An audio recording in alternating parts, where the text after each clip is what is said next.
tudo bem com vocês? Aqui é a Prof. Camila de Geografia e hoje nós vamos falar sobre regionalização do continente asiático. Mas antes da gente começar a estudar de fato essa regionalização da Ásia, eu quero relembrar com vocês o que seria o conceito de regionalização. O que é regionalizar? Regionalizar nada mais é do que agrupar partes de um determinado território com características semelhantes, parecidas, em uma região, em uma porção menor do território. E dentro dessa regionalização do continente asiático, o autor da apostila dividiu esse continente em seis partes, em 6 porções menores com características parecidas. Ele pode ter levado em conta as características físicas, como clima, vegetação, relevo, as características e semelhanças históricas, culturais. Mas além dessas, a gente poderia utilizar outras classificações, como pelo número de população, pela industrialização, pelo desenvolvimento econômico desses países, entre outros critérios. E como nós já vimos anteriormente, a Ásia é o maior continente do mundo em extensão e apresenta grande variedade de paisagens naturais, étnicas, culturais e condições socioeconômicas também. Por isso, para facilitar o estudo desse continente, é necessário regionalizar, dividi-lo. Diferentes critérios podem ser adotados para dividir um continente em regiões. No caso da Ásia, o desafio para os estudos regionais é conseguir abarcar a multiplicidade étnica, cultural, socioeconômica e natural desse continente, já que os países asiáticos são muito diferentes uns dos outros. Muitos países apresentam níveis de desenvolvimento humano médio, como o Sri Lanka e a China, e outros têm níveis baixíssimos, como o Afeganistão e Bangladesh. E ainda outros, como o Japão, Hong Kong, que seria uma região administrativa especial da China e que oferece excelente qualidade de vida para a sua população. O critério mais tradicional para essa regionalização da Ásia se baseia na localização dos países no espaço continental. E para obter maior homogeneidade, ou seja, para tentar equilibrar a quantidade de população que existe nos determinados países, e também na precisão estatística de seus estudos, a ONU, a Organização das Nações Unidas, dividiu a Ásia em 6 grandes conjuntos regionais, em 6 grandes porções desse continente. Entre eles, a porção ocidental, que seria a área mais a oeste desse continente asiático. Entre os países que compõem essa região vão estar Armênia, Azerbaijão, Bahrein, Chipre, Geórgia, Iraque, Israel, Jordânia, Kuwait, Líbano, Omã, Catar, Arábia Saudita, Palestina, Síria, Turquia, Emirados Árabes Unidos e Iêmen. Já a porção meridional vai ser o sul desse continente asiático. Entre os países que vão compor vão estar Afeganistão, Bangladesh, Butão, Índia, Irã, Maldivas, Nepal, Paquistão e Sri Lanka. Agora, o sudeste asiático, onde nós vamos ter uma maior quantidade de ilhas também desse continente. Vão estar países como Brunei, Camboja, Indonésia, Laos, Malásia, Mianmar, Filipinas, Singapura, Tailândia, Timor-Leste e Vietnã. Na porção oriental vão estar localizados a China, Hong Kong, Macau, Coreia do Norte, Japão, Mongólia e Coreia do Sul. Na Ásia Central vão estar os países também chamados de os estãos, porque todos eles vão ter a mesma terminação: Cazaquistão, Quirguistão, Tadiquistão, Turcomenistão e Uzbequistão. E na Ásia Setentrional, ou seja, mais ao norte do continente asiático, vai estar somente a parte asiática da Rússia, né? Eu falei somente, mas é gigantesco o tamanho dessa porção da Rússia. E vamos começar pela Ásia Ocidental. Essa porção do continente asiático tem como principal característica física o predomínio de climas mais áridos e semiáridos. Culturalmente, destaca-se a diversidade de religiões, entre elas o islamismo, o cristianismo e o judaísmo, convivendo há milênios no mesmo espaço. Historicamente, no entanto, esse convívio muitas vezes não ocorreu de modo pacífico, resultando em conflitos entre esses vários países. E com relação ao nível socioeconômico, a gente vai dar uma olhadinha nessa tabela. Essa tabela, logicamente, não vai ter todos os países, ele vai apresentar somente alguns e ele vai nos informar a população absoluta, a taxa de mortalidade infantil, a esperança de vida ao nascer e os anos médios de escolaridade.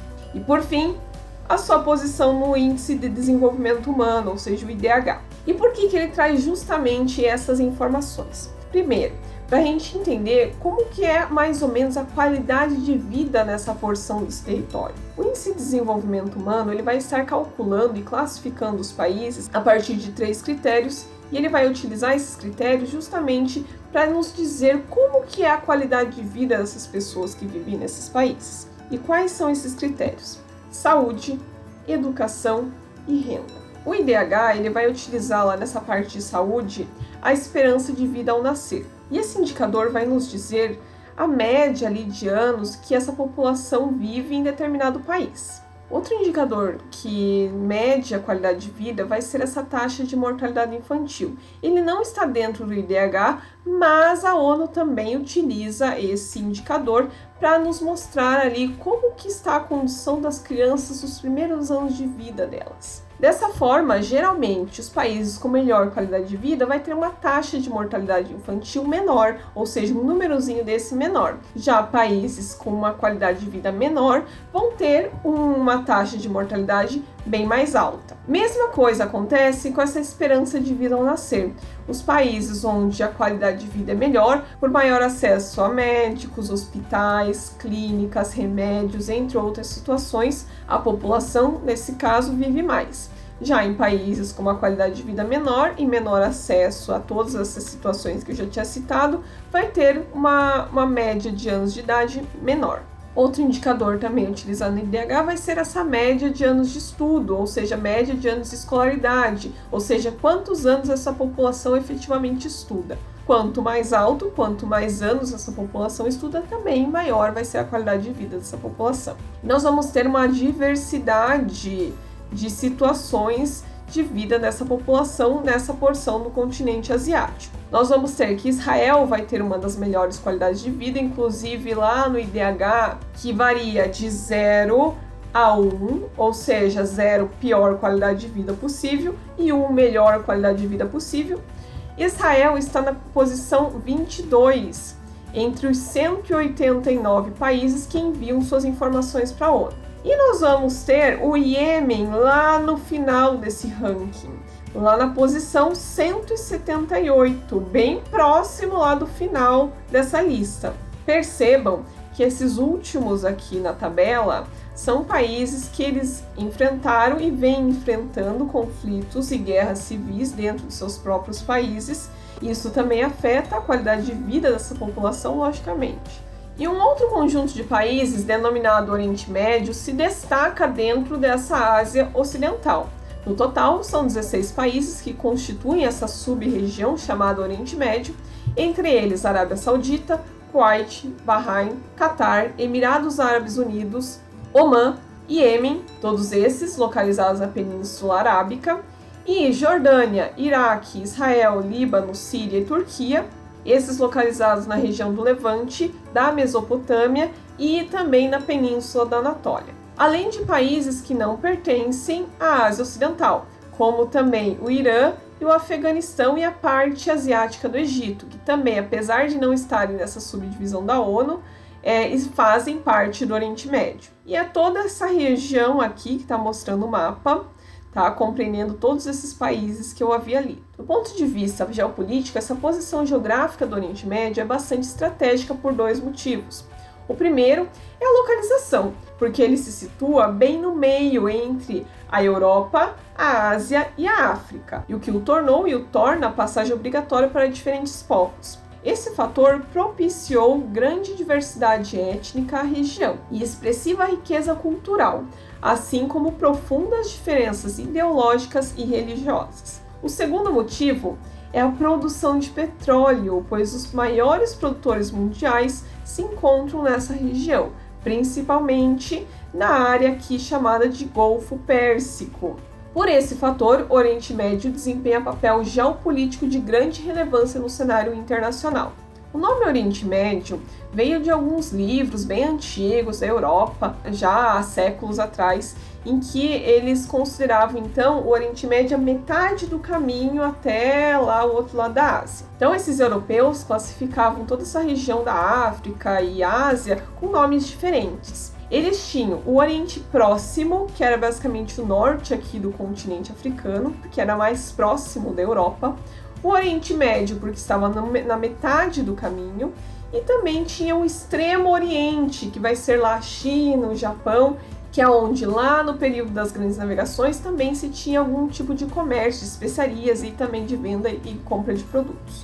Agora, a Ásia Meridional. A Ásia Meridional é banhada pelo Oceano Índico e tem a leste a Baía de Bengala e a oeste o Mar da Arábia. Então, aqui no mapa, Golfo de Bengala ou Baía de Bengala e o Mar da Arábia e também o Oceano Índico, toda essa porção aqui. Na análise desse mapa, dessa região, observamos a forma de um triângulo invertido com o vértice avançando sobre o mar.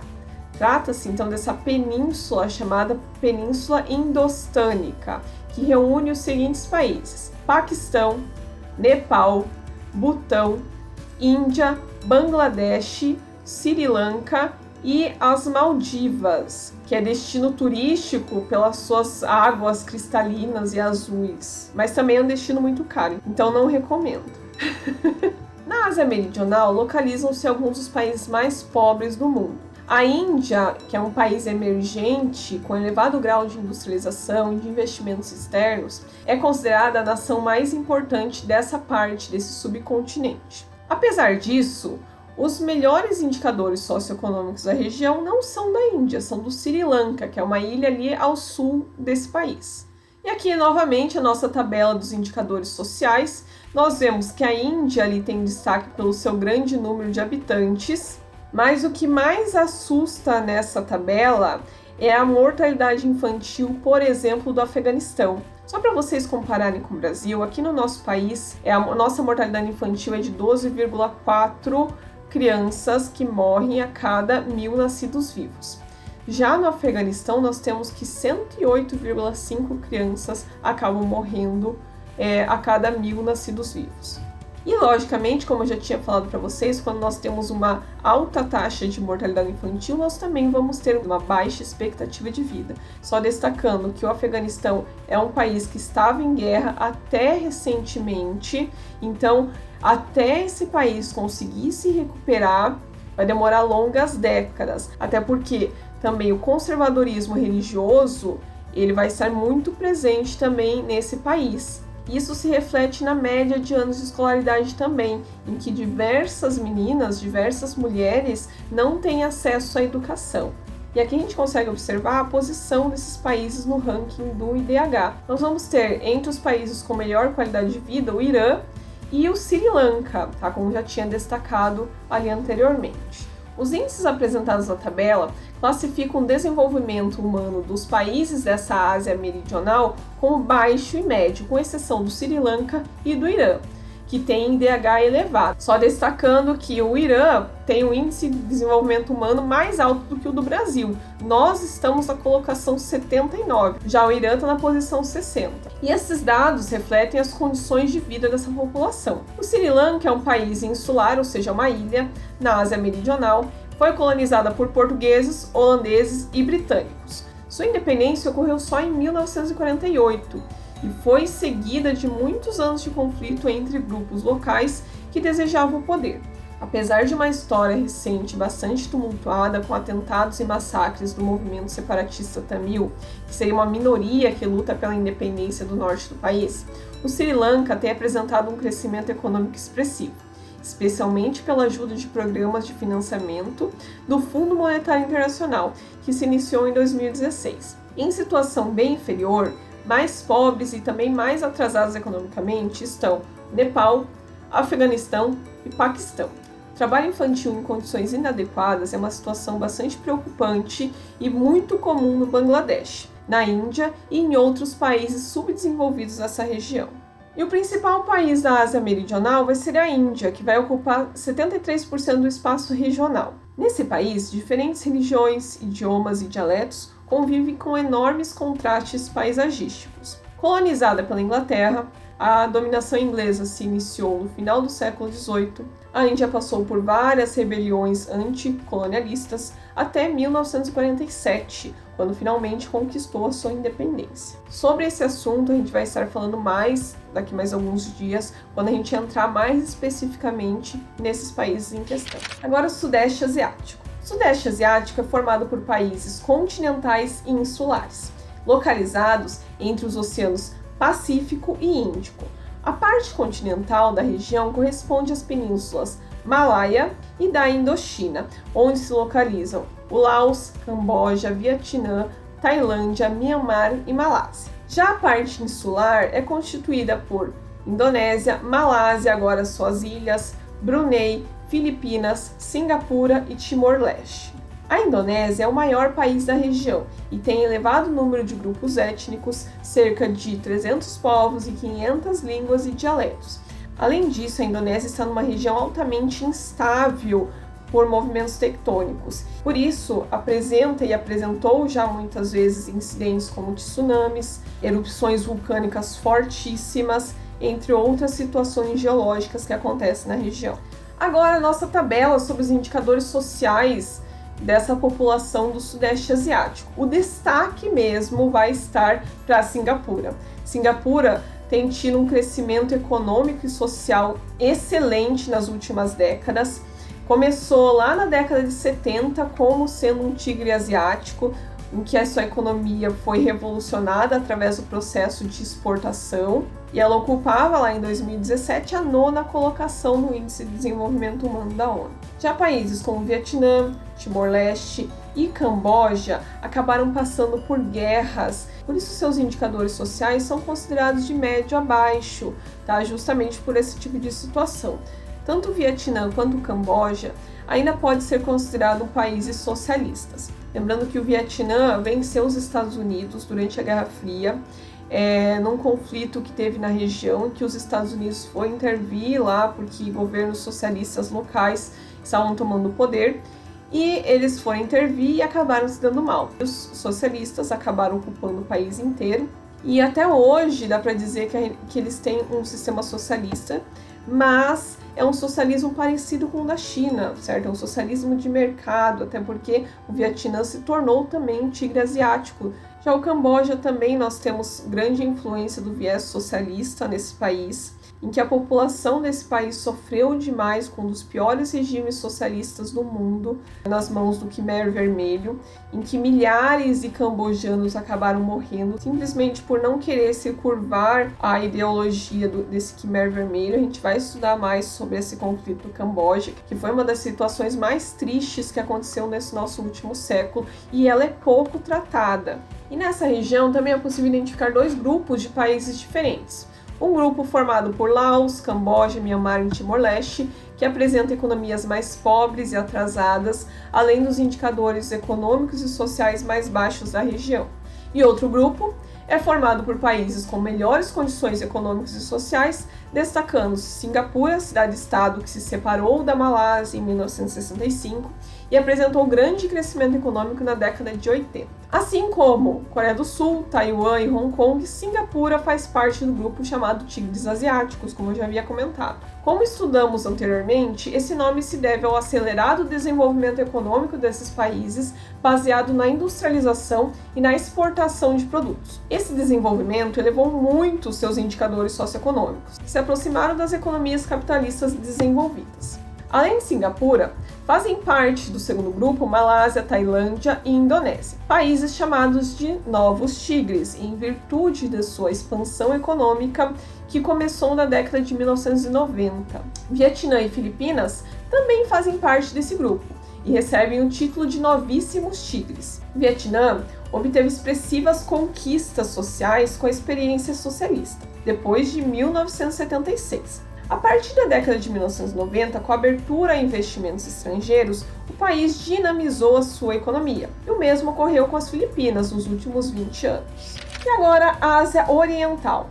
A Ásia Oriental reúne os países que concentram grande volume de produção e comércio mundial nesse milênio, formada por Japão, Coreia do Sul, Coreia do Norte, Mongólia, China e os territórios de Macau e Hong Kong, que são regiões administrativas especiais da China. Essa região vive uma intensa expansão econômica, como a gente vai ver nas próximas aulas. O Japão é uma das maiores potências econômicas da região e do mundo, apesar de seu reduzido território. Trata-se de um arquipélago com mais de 3.000 ilhas. 4 delas destacam-se pelo seu tamanho: Hokkaido, Honshu, Shikoku e Kyushu. É líder das relações comerciais da Ásia com os países da orla do Pacífico, mantendo considerável influência na área do Oceano Índico e fortes entradas nas economias da Europa Ocidental e também dos Estados Unidos. Destacam-se ainda a China e os tigres asiáticos. A China é o terceiro maior país do mundo em superfície territorial e também o mais populoso, com mais de 1.380 bilhões de habitantes. As áreas mais desenvolvidas e as principais atividades econômicas do país se concentram nas planícies do leste e do sudeste. As demais são bem menos povoadas e com menos autonomia política. Atualmente, a China é uma superpotência com influência global e um dos maiores exportadores do mundo, recebendo grandes somas de investimentos estrangeiros. Coreia do Sul, Taiwan, Hong Kong e Singapura, lá no Sudeste Asiático, compõem os tigres asiáticos, países onde o desenvolvimento econômico elevou muito seus indicadores socioeconômicos, como é possível observar também lá na tabela.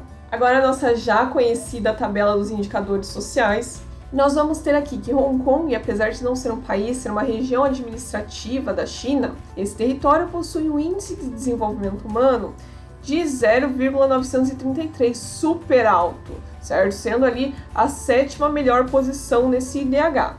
O Japão não tá muito pior não, tá? Ele tá ali em torno de 19 ali no ranking. E nós vamos ter aqui como destaque essas taxas de mortalidade infantil. O Japão, ele tem em média 2 mortes de criança a cada 1.000 nascidos vivos. Coreia do Sul também uma taxa baixíssima, 3 crianças. Macau, que também é uma região especial ali, administrada pela China, 3,1. Tá? Então nós vamos ter um contraste muito grande dentro desse continente asiático. Lembrando ali que a gente tinha visto o Afeganistão, que a taxa de mortalidade infantil passava de 100 crianças que morriam a cada 1.000 nascidos vivos. E isso também vai se refletir pelas altas expectativas de vida dessa população. Hong Kong ali com 83,1, Japão com a média de idade de 85 anos, aqui no Brasil a nossa média de idade é de 75, então só para a gente comparar novamente, a nossa média vai estar mais parecida com a China aqui, inclusive ali na taxa de mortalidade e também na esperança de vida ao nascer. Agora, a média de anos de estudo, eu não falei a do Brasil está em média de 7,4, então também estamos mais ou menos equiparados ali com a China com relação a esse desenvolvimento humano. Inclusive, eu falei que o Brasil está na posição 79, a China está na posição 86. Agora, aqui não se tem dados porque Macau é um território especial ali da China, administrado pela China, e a Coreia do Norte nem sempre entrega relatórios para a ONU. Fico até surpresa que a ONU conseguiu esses índices aqui, porque geralmente eles não divulgam nada. Agora vamos para a porção central desse continente asiático. A Ásia Central se estende do Mar Cáspio a oeste até a China no leste. E nessa região existem montanhas muito elevadas, integrantes do maior conjunto montanhoso do mundo, que seria a região do Himalaia. Pela sua posição geográfica, essa região é de grande importância estratégica e geopolítica. Isso ocorre porque os países da Ásia Central estão situados no coração da Eurásia, formando um elo comercial entre a Europa, a China e o Oriente Médio. Por esse motivo, os 5 países dessa região, Cazaquistão, Quirguistão, Tajiquistão, Turcomenistão e Uzbequistão, compartilham uma cultura que incorpora elementos tanto do Oriente Médio quanto também do Ocidente. E por que isso? Boa parte desses países são países islâmicos, mas os costumes vão ser diferentes do Oriente Médio. O destaque deles vai ser que esses países fizeram parte da União Soviética. Antes da sua independência, em 1991, eles eram interdependentes de sua economia. Na atualidade, esses países ainda lutam para se reestruturar socioeconomicamente. O Cazaquistão é o país mais extenso dessa região, e embora o clima árido predomine em grande parte do seu território, o país tem inúmeras riquezas minerais, contando com a terceira maior reserva de petróleo da Eurásia, atrás apenas do Oriente Médio e da Rússia. Além do petróleo, vários desses países eles têm uma quantidade absurda de gás natural, que é o que sustenta a economia de parte deles. E agora, os nossos indicadores sociais. Entre esses países da Ásia Central, o Cazaquistão é o que vai ter maior destaque ali, ou seja, uma melhor posição nesse índice de desenvolvimento humano. A média de expectativa de vida dessa população ela vai ser em torno de 70, 71 anos. E se vocês perceberem, essa população ela vai ter um alto grau de instrução também, vai ter mais anos de estudo, inclusive, do que nós aqui no Brasil. E por último, mas não menos importante, a Ásia Setentrional. A maior parte da Rússia se localiza no continente asiático, mas o centro econômico e político e a maior concentração populacional se encontram na porção europeia desse país, a oeste do território, já estudado nos capítulos anteriores dessa coleção. Por causa da sua extensão e de critérios culturais e históricos, a porção leste do território russo é classificada como parte do continente asiático, constituindo assim o único país dessa porção dessa Ásia Setentrional. Essa região tem grandes e importantes rios, como o rio Oby, o rio Yenisei e o rio Lena, e é muito rica em recursos minerais, como o petróleo e o gás natural. Porém, grande parte de sua extensão é ocupada pela Sibéria, que é uma área de baixo povoamento em virtude do predomínio do clima frio e polar. Essas condições representam um desafio para o governo russo, que seria o de levar desenvolvimento para essa parte do país, justamente por ter essas situações mais hostis, principalmente com relação ao clima. Então, gente, eu me despeço por aqui, eu espero que vocês tenham aproveitado a aula de hoje e compreendido o conteúdo. Qualquer coisa, eu estou à disposição, é só me chamar. Beijo, tchau!